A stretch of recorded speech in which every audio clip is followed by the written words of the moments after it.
कहानी की शुरुआत होती है किम नाम के एक आदमी से, जो खामोश पुल पर खड़ा होकर नदी में कूदने ही वाला था कि तभी उसका फोन बज उठा और उसे बताया गया कि उसका क्रेडिट कार्ड बिल पूरी तरह डिफॉल्ट हो चुका है। ये सुनते ही उसके अंदर जीने की आखिरी उम्मीद भी टूट गई। नीचे सड़क पर गाड़ियां लगातार आ जा रही थीं, लेकिन किसी ने ये नहीं देखा कि भीड़ के बीच से एक इंसान चुपचाप अपनी जिंदगी से गायब हो गया। मगर किस्मत ने उसके साथ अजीब मजाक किया। जिस पानी में डूबकर वो मरना चाहता था, वही पानी उसे डुबो नहीं पाया। उसे तैरना बिल्कुल नहीं आता था। होश आने पर उसने चारों तरफ सिर्फ पानी ही पानी देखा और डूबते वक्त का डर याद आते ही उसने तय कर लिया कि अब दोबारा मरने की कोशिश नहीं करेगा। दूर ऊंची ऊंची इमारतें देखकर उसने सोचा, काश छत से कूदना छूना होता, शायद वो आसान रहता। वो उन इमारतों की तरफ बढ़ा, लेकिन जहाँ भी जाता सामने बस नदी ही मिलती। तभी उसे समझ आया कि वो नदी के बीचों बीच एक छोटे से टापू पर फंस चुका है। ऊपर एक पुल था, मगर उसके खंभे इतने चिकने और सीधे थे कि उन पर चढ़ना नामुमकिन था। इसी बीच उसका फोन भी पानी में गिरकर पूरी तरह खराब हो चुका था। मजबूर होकर उसने रेत पर बड़े अक्षरों में हेल्प लिख दिया, लेकिन धीरे धीरे रात हो गई। अंधेरा फैल गया और उस सुनसान टापू पर उसे देखने वाला कोई भी नहीं आया। अगली सुबह एक जहाज के हॉर्न की तेज आवाज से किम की आंख खुली और उसने देखा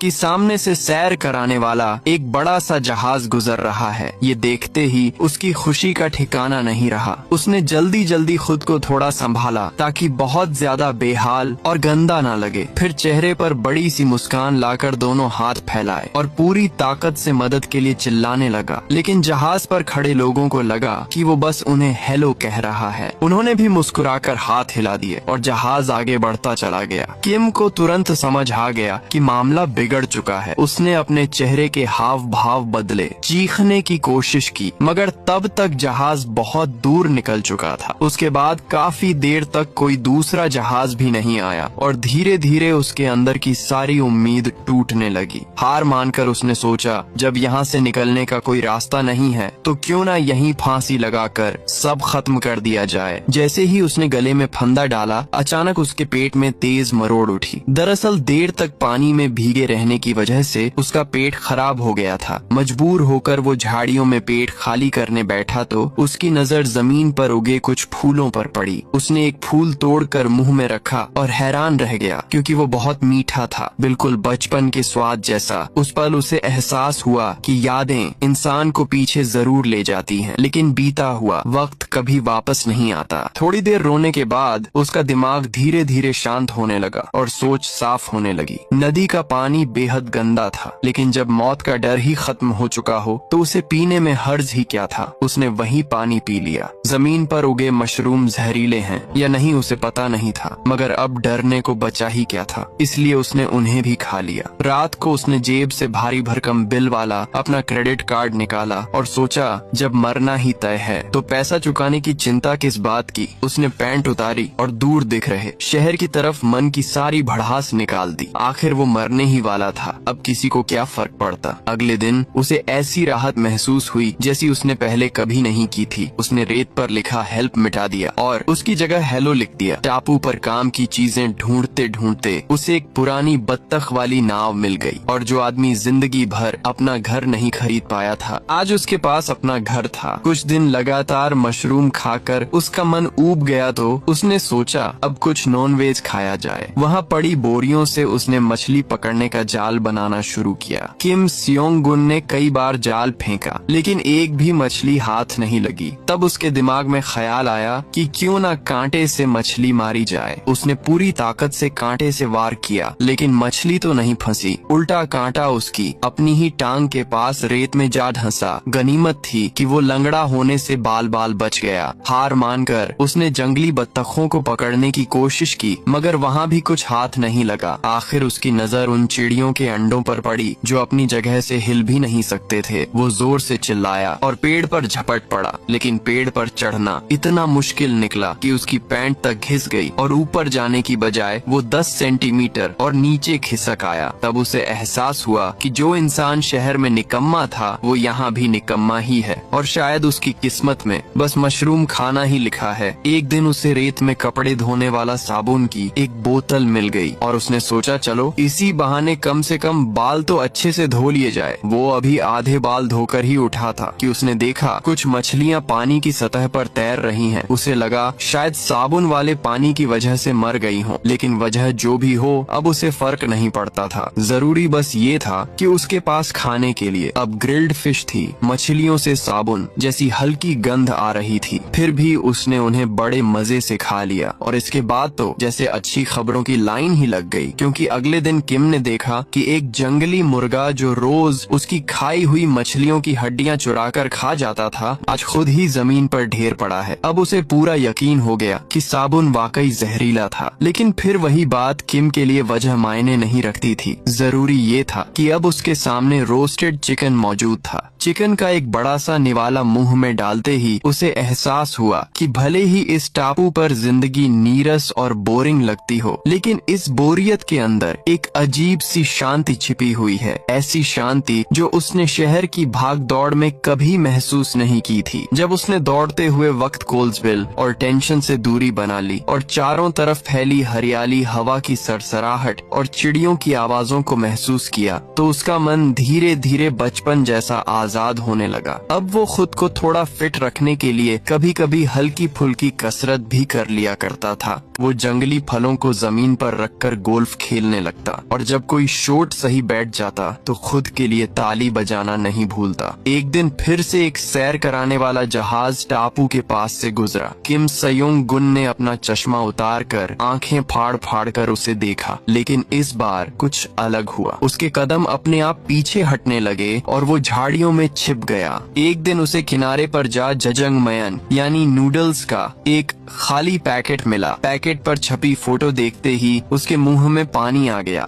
हैरानी की बात ये थी कि पैकेट के अंदर मसाले का एक छोटा पैकेट अभी भी बचा हुआ था। वो सोचने लगा कि भला कौन ऐसा अजीब इंसान होगा जिसने नूडल्स तो खा लिए लेकिन मसाला छोड़ दिया। उस दिन के बाद से रोस्टेड चिकन में भी उसे पहले जैसा स्वाद नहीं आने लगा। वो घंटों उस खाली पैकेट को घूरता रहता और उसमें बची हुई मसाले की खुशबू को सूंघता रहता। रात को सोते वक्त भी उसके सपनों में वही नूडल्स आते। अगले दिन उसने ठान लिया कि वो इस टापू पर ही नूडल्स बनाकर दिखाएगा। उसने अलग अलग तरह की घास, जड़ें और पत्तियां इकट्ठी की, उन्हें पत्थर से कूटकर पानी में मिलाया और आटा गूंथने की कोशिश की, लेकिन हर बार कुछ न कुछ गलत हो जाता। कभी मिश्रण बहुत पतला हो जाता तो कभी इतना सख्त कि हिलता तक नहीं। दिन रात उसका दिमाग बस उसी खाने के ख्याल में अटका रहता। भूख के मारे उसकी लार अपने आप टपकने लगती। एक पल के लिए उसके मन में आया कि क्यों ना मसाले को ऐसे ही चाट लिया जाए। उसने पैकेट हाथ में भी उठा लिया, लेकिन फिर खुद को रोक लिया। वो इस तरह हार मानने वाला नहीं था। एक दिन वो सपने में नूडल्स खा ही रहा था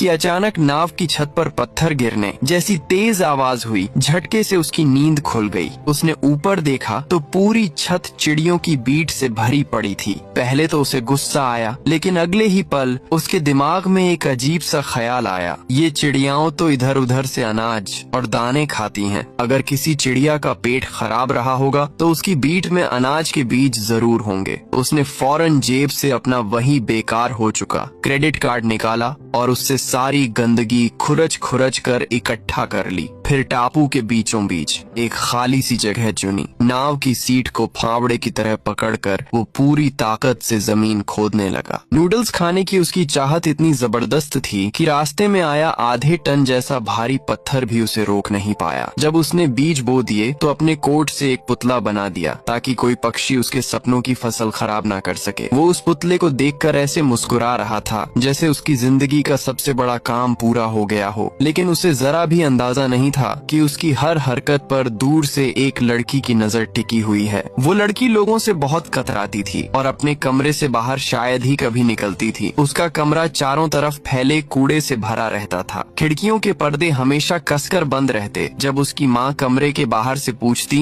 कि उसे खाने में क्या चाहिए, तो वो आवाज में कुछ नहीं कहती, बस मोबाइल पर मैसेज भेज देती। माँ खाना दरवाजे के बाहर रख देती और उनके चले जाने के बाद ही वो लड़की थोड़ा सा दरवाजा खोलकर खाना अंदर खींच लेती। दिन भर वो इंटरनेट पर अपनी एक अलग ही दुनिया में जीती थी। वहाँ तस्वीरें और कहानियाँ सब दूसरों की होती थी, लेकिन उस नकली दुनिया में वो जो चाहे बन सकती थी। वहाँ उसके सिर पर लगा जख्म किसी को दिखाई नहीं देता था और ना ही कोई सवाल पूछता था। उसका सबसे बड़ा शौक कैमरे से चांद की तस्वीरें लेना था। उसे लगता था कि चांद पर कोई इंसान नहीं रहता, इसलिए वहाँ कोई उसे जज भी नहीं करेगा। फोटो लेने के बाद वो अलमारी के अंदर दुबक कर सो जाती, जैसे वहीं उसे सबसे ज्यादा सुरक्षित महसूस होता हो। साल में सिर्फ 2 बार वो अपने कमरे के पर्दे हटाती थी। जब शहर में हवाई हमलों से बचने की ड्रिल होती थी, उन पलों में सड़कें पूरी तरह खाली हो जाती थीं। वो कैमरे से उस सुनसान शहर को देखती और उसे लगता जैसे वो सच में चांद की सतह को देख रही हो। इन्हीं दिनों उसकी नजर दूर रेत पर लिखे बचाव शब्द पर पड़ी। उसने ध्यान से देखा तो टापू के बीचों बीच एक आदमी दिखाई दिया जो फांसी लगाने की कोशिश कर रहा था। ये दृश्य देखकर वो इतनी घबरा गई कि पीछे रखे कूड़े के ढेर पर गिर पड़ी और हड़बड़ाकर पर्दे बंद कर लिए। उस रात उसे बिल्कुल नींद नहीं आई। बेचैनी में वो बार बार करवट बदलती रही। आखिरकार उसने फिर से पर्दा थोड़ा सा हटाया और कैमरा उठा लिया। जब उसने देखा कि वो आदमी अभी भी जिंदा है तो उसके दिल को थोड़ी राहत मिली, लेकिन तभी उसकी आंखें फैल गईं। वो आदमी अचानक पैंट उतार कर अजीब और समझ से बाहर हरकतें करने लगा। लड़की डर और हैरानी के बीच बस कैमरे से देखती रह गई। ये समझ ही नहीं पा रही थी कि वो असल में क्या देख रही है। धीरे धीरे उसका मन इंटरनेट की उस बनावटी दुनिया से भरने लगा। अब वो दिन का ज्यादातर वक्त उसी आदमी को देखने में बिताने लगी। उसे देखना उसकी आदत बन गया था। उसने उसकी एक फोटो खींचकर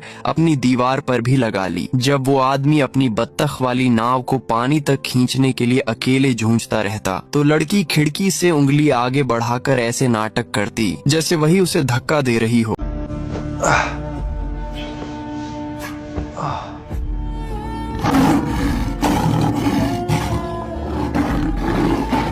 I am joint pains. I am dangerous. No! It's Paingo oil! Pango oil best for all joint pains, knees, shoulders, back, and other joints. उस आदमी को देखकर उसके मन में इतनी उत्सुकता पैदा हो गई कि पहली बार उसका दिल किसी से बात करने को मचल उठा। आखिर एक रात उसने हिम्मत जुटाई। उसने हेलमेट पहना, गहरी सांस ली और कमरे से बाहर निकली। एक खिलौने की मदद से उसने गार्ड का ध्यान भटकाया और चुपचाप सोसाइटी से बाहर निकल गई। पुल तक पहुंचकर उसने टापू की तरफ एक बोतल फेंकी जिसमें उसका लिखा हुआ संदेश था। बोतल पानी पर तैरती हुई ऐसे आगे बढ़ी जैसे उम्मीद की कोई लहर हो। अगले दिन वो बड़ी बेचैनी और उम्मीद के साथ खिड़की से देखती रही, लेकिन उसे कोई जवाब नहीं मिला। उसकी बोतल शायद पानी में कहीं खो चुकी थी। 3 महीने बीत गए। अब वो आदमी उस टापू का राजा बन चुका था। उसकी जिंदगी पूरी तरह बदल चुकी थी। उसके दिन की शुरुआत अब बड़े आरामदायक नाश्ते के साथ होती थी। किम सयोंग गुण की सुबह नदी से कुछ छोटी मछलियां पकड़ने और एक अजीब सी लेकिन कड़क चाय के साथ शुरू होती थी। उसकी जिंदगी अब सादगी से भरी थी। नाश्ते के बाद वो अपने खेतों में काम करने निकल जाता। आखिरकार उसकी मेहनत रंग लाई। चिड़ियों की बीट से उगे बीज अब नन्हे नन्हे पौधों में बदल चुके थे। ये देखकर किम का हौसला और बढ़ गया। अब वो टापू पर काम की चीजें ढूंढना अपनी दिनचर्या बना चुका था। एक दिन उसे पेड़ की टहनी में फंसी हुई एक बोतल दिखाई दी। उसने उसे उतारा। बोतल के अंदर एक सफेद कागज था जिस पर बस एक ही शब्द लिखा था, नमस्ते। किम कुछ पल तक उसे देखता रह गया। क्या ये उसी संदेश का जवाब था जो उसने कभी रेत पर लिखा था? उसे पहली बार एहसास हुआ कि कोई उसे देख रहा है। उसके मन में डर भी आया। उसे लगा कहीं सामने वाला कोई पागल तो नहीं। काफी सोचने के बाद उसने भी रेत पर एक नया संदेश लिख दिया। दूसरी तरफ वो लड़की खिड़की से हाथ हिलाते हुए उस आदमी को देख रही थी। उसका मन खुशी से भर गया। उसी रात उसने फिर से एक बोतल पानी में फेंकी। अब किम के पास एक दोस्त था, कोई ऐसा जो उसे देख रहा था, उसे समझ रहा था। ये सोचकर वो बहुत खुश था। लेकिन उससे भी बड़ी खुशी उसे तब मिली जब उसके खेतों में सब्जियां और फल उगने लगे। एक दिन उसकी नजर अपने बनाए पुतले के पास पड़ी। वहाँ एक हरी पत्ती दिखाई दी। उसने पत्ती हटाई तो देखा कि वहाँ मक्के का एक पौधा उग आया है और उसमें दाने भी निकल चुके हैं। किम खुशी के मारे जोर से चिल्ला उठा। पहली बार उसे लगा कि ये टापू अब उसकी सजा नहीं बल्कि उसकी नई शुरुआत बन चुका है। वो लड़की अब पूरी तरह समझ चुकी थी कि किम के लिए जाजंग गमयन सिर्फ एक डिश नहीं बल्कि उसकी जिंदगी की सबसे बड़ी चाहत बन चुका है। उसने बिना ज्यादा सोचे उसके लिए ऑनलाइन नूडल्स ऑर्डर कर दिए। डिलीवरी वाले को मोटी रकम दी और साफ कह दिया कि खाना किसी भी हाल में टापू तक पहुंचना चाहिए। डिलीवरी वाला भी रेटिंग, टिप और अपने प्रोफेशनल गर्व के चक्कर में नाव से टापू तक पहुंच गया। लेकिन जैसे ही उसने किम को सामने देखा, उसकी तैयारी धरी की धरी रह गई। बिखरे बाल, धूप में जली त्वचा और आंखों में अजीब सी शांति। ये किसी भटके हुए इंसान का चेहरा नहीं था बल्कि किसी ऐसे आदमी का था जिसने बहुत कुछ समझ लिया हो। उसने चुपचाप अलग अलग तरह के नूडल्स जमीन पर रख दिए। नूडल्स की खुशबू हवा में फैलते ही किम का दिल तेज धड़कने लगा। लेकिन वो रुक गया। उसने कुछ सेकंड आंखें बंद की, फिर धीरे से नूडल्स को वापस उसकी तरफ सरका दिया। डिलीवरी वाला हैरान रह गया। किम ने बस इतना कहा कि एक कटोरी नूडल्स उसके लिए खाना नहीं बल्कि उसकी उम्मीद है। डिलीवरी वाला वापस लौटा और लड़की को नूडल्स के साथ किम का संदेश भी सुना दिया। लड़की ने उम्मीद शब्द सुना और वहीं ठिठक गई। उसने ठंडे हो चुके नूडल्स खुद खाए। हर निवाले के साथ उसे लगा कि इनमें सिर्फ स्वाद नहीं बल्कि किसी और की जिंदगी की सच्चाई घुली हुई है। उसी दिन जब माँ ने दरवाजे के बाहर से पूछा कि उसे खाने में क्या चाहिए तो वो पहली बार चुप नहीं रही। माँ के कदम जैसे ही पीछे मुड़ने लगे, लड़की ने दरवाजा खोल दिया। कमरे की रोशनी बाहर आई। उसने हल्की आवाज में कहा कि उसे मक्का उगाना है। माँ उसे देखती ही रह गई। 3 साल बाद उसने अपनी बेटी को खुले में खड़ा देखा था। उसकी आंखों से आंसू बह निकले लेकिन वो कुछ बोली नहीं। कुछ वक्त बाद किम को एक और बोतल मिली। उसमें लड़की ने बिना पूछे खाना भेजने के लिए माफी मांगी थी। किम ने जवाब में रेत पर एक बड़ी सी पेंटिंग बनाई। उसमें उसने टापू, नदी और बीच में 2 छोटे से इंसान बनाए। लड़की ने जब वो पेंटिंग देखी तो रोते हुए भी मुस्कुरा दी। अब उनके बीच शब्दों से परे एक रिश्ता बन चुका था। फिर वो दिन आया जिसका किम महीनों से इंतजार कर रहा था। मक्का और सब्जियां पूरी तरह पक चुकी थीं। उसने मक्के को कूट कर आटा बनाया, पानी मिलाकर उसे गूंथा और एक पुरानी बोतल को बेलन की तरह इस्तेमाल किया। नूडल्स बनाते वक्त उसके हाथ कांप रहे थे। उसने उन्हें ठीक 5 मिनट तक उबाला और फिर बड़े जतन से बचा कर रखा मसाला मिलाया। सब कुछ बिल्कुल वैसा ही सजाया जैसा पैकेट की फोटो में था। पहला निवाला मुंह में रखते ही उसकी आंखें भर आईं। वो रो रहा था लेकिन ये कमजोरी के आंसू नहीं थे। जब इंसान के पास खोने को कुछ नहीं बचता तब एक कटोरी नूडल्स भी उसे जीने की वजह दे देती है। दूसरी तरफ लड़की उसकी भेजी तस्वीर देखकर देर तक स्क्रीन को देखती रही और मन ही मन उसके लिए खुश होती रही। उस रात वो लड़की पहली बार अलमारी में नहीं सोई। वो बाहर निकली और अपने लगाए पौधों के पास जमीन पर लेट गई। उसे हवा ठंडी लगी लेकिन डर नहीं लगा। अगले दिन किम को उसका बधाई वाला संदेश मिला। किम ने अपना खराब फोन कान से लगाया और ऐसे मुस्कुराने लगा जैसे वो सच में उससे बात कर रहा हो। अब वो लड़की उसकी रोजमर्रा की जिंदगी का हिस्सा बन चुकी थी। कुछ दिनों बाद किम के मन में एक सवाल जोर पकड़ने लगा। आखिर उसने पूछ ही लिया, तुम कौन हो? ये पढ़ते ही लड़की का दिल बैठ गया। उसने इंटरनेट से एक खूबसूरत लड़की की फोटो निकाली, प्रिंट की और बोतल में रखने ही वाली थी, लेकिन उसके हाथ रुक गए। उसे लगा कि अगर ये रिश्ता उम्मीद पर टिका है तो झूठ से इसकी शुरुआत कैसे हो सकती है। उसने बोतल नहीं फेंकी। उधर किम को कोई जवाब नहीं मिला। इंतजार करते करते उसने रेत पर फिर से लिखा, क्यों? लड़की ये सब पढ़कर डर के मारे फिर से पर्दे बंद करके छिप गई। दिल इतनी तेज धड़क रहा था कि उसे लगा अभी बाहर आ जाएगा, लेकिन जैसे ही उसने इंटरनेट खोला वहाँ तो पूरा हंगामा मचा हुआ था। लोगों को पता चल चुका था कि वो दूसरों की तस्वीरें इस्तेमाल करती है। कोई उसे धोखेबाज कह रहा था, कोई बदसूरत तानों और गालियों की बौछार होने लगी। लड़की घबरा गई। उसने तुरंत कंप्यूटर बंद किया और खुद को फिर से अलमारी में बंद कर लिया। वही अंधेरा, वही घुटन, वही पुराना डर। उसी वक्त बाहर मौसम ने भी करवट ले ली। भयानक तूफान और मूसलाधार बारिश शुरू हो गई। टापू पर किम के खेत एक एक करके तबाह होने लगे। उसने अपनी बत्तख वाली नाव को बचाने की बहुत कोशिश की, लेकिन तेज लहरें उसे खींचती चली गईं। देखते ही देखते उसकी नाव पानी में गायब हो गई। जिस छोटी सी दुनिया को उसने मेहनत से बसाया था वो एक ही पल में उजड़ गई। इधर लड़की अलमारी में बैठी फूट फूट कर रो रही थी। अगले दिन जब बारिश थमी और उसने कैमरे से टापू की तरफ देखा तो उसका दिल बैठ गया। किम बेहाल हालत में जमीन पर पड़ा हुआ था। उसी वक्त वहाँ पुलिस पहुँच गई। किम ने उन्हें देखते ही भागने की कोशिश की, लेकिन पुलिस वालों ने उसे पकड़ लिया। वे उसे घसीटते हुए ले जाने लगे, मारते पीटते रहे। किम गिड़गिड़ाता रहा। वो बार बार बस इतना कहता रहा